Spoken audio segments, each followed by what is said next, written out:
Hi, my name is Dean, and this is how I grow my own food indoors. I record on Sundays so you can get it on Mondays. It is April 27th, Sunday, 54 degrees outside, 76 degrees inside. My pH is sitting at 6.7, water temperature 71 degrees. My ppms are sitting about 980, 990.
I did move them from the smaller coffee container to a slightly bigger coffee container because they are blowing up.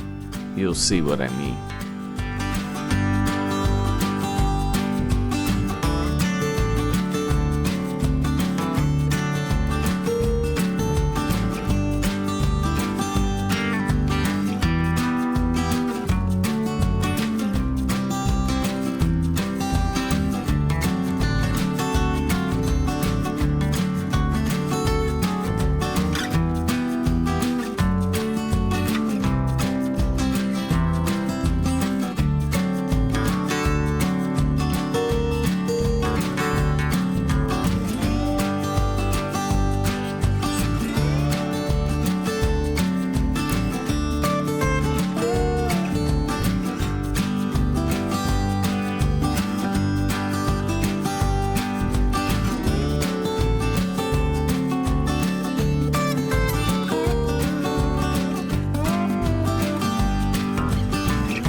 Well folks, if you enjoyed that video, please watch another one, and thanks for watching.